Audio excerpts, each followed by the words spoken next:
తనుబండలో MRPS ఆధ్వర్యంలో మరియు కూటమి నాయకులు డాక్టర్ బిఆర్ అంబేద్కర్ 68వ వర్ధంతి కార్యక్రమం ఎస్సీ ఎస్టీ కాలనీ సెంటర్లోని అంబేద్కర్ విగ్రహానికి పూలమాలలు వేసి నివాళులర్పించారు. మోదుగు ముత్తయ్య మరియు నాయకులు పాల్గొన్నారు. ప్రజా ప్రతినిధులు, ముఖ్య నాయకులు, కార్యకర్తలు.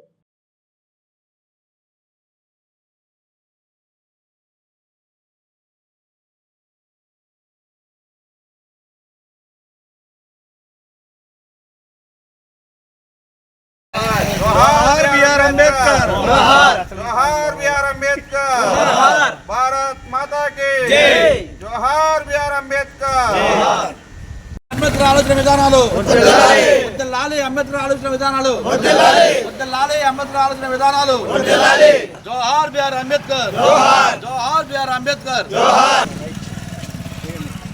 మీ అందరికీ తెలియజేస్తూ అంబేద్కర్ గారు రాసిన రాజ్యాంగంలోని విలువలు ఎస్సీ ఎస్టీలు రిజర్వేషన్లు అవనివ్వండి, ప్రజలందరికీ సమాన హక్కులు కలగాలని, అలాంటి రాజ్యాంగ స్ఫూర్తితో మనందరం కూడా ముందుకు సాగుతూ అందరం కలిసి ఆయన ఆశయ సాధనకై పోరాటం చేస్తూ నివాళులు అర్పించాల్సిందిగా కోరుకుంటూ ఈ అవకాశం ఇచ్చిన అందరికీ ధన్యవాదాలు తెలియజేస్తున్నాను. जोहार बीआर अम्बेडकर, जोहार बीआर अम्बेडकर, बीआर अम्बेडकर. ఈరోజు చాలా చరిత్రలో పర్వదినం. ఎందుకంటే మన రాజ్యాంగ నిర్మాత డాక్టర్ బిఆర్ అంబేద్కర్ గారు వర్ధంతి రోజు. ఆయన మన దేశం కోసం, మన రాజ్యాంగం కోసం ఎన్నో దేశాలు తిరిగి ఎన్నో విధానాలు మంచి భారతీయుల కోసం ఒక రాజ్యాంగ రూపంలో అందించి ఎన్నో రిజర్వేషన్లు కానివ్వండి, అందరూ సమానత్వం అనే ఉద్దేశం కానివ్వండి, ప్రజలందరికీ అన్యాయం జరిగే ఉద్దేశంతో కొత్త భారత రాజ్యాంగాన్ని రాసి మనందరికీ అందించిన గొప్ప వ్యక్తిని ఈ సందర్భంగా మీ అందరికీ తెలియజేస్తున్నాను. మన భారత రాజ్యాంగ నిర్మాత బాబాసాహెబ్ డాక్టర్ బిఆర్ అంబేద్కర్ గారి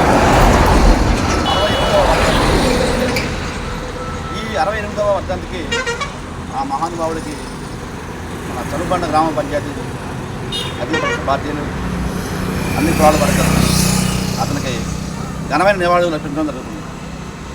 అయితే ఈ రాజ్యాంగ నిర్మాత చరిత్రను భారతదేశంలోనే ప్రతి ఒక్క స్కూలు, అన్ని పాఠ్య పుస్తకాల్లో కూడా అతని జీవిత చరిత్రని చేర్చాలని, రాబోయే తరాల వారు ఆయన గురించి తెలుసుకొని అందరూ కూడా ఆయన మాట నడవాలని కోరుకుంటున్నాను.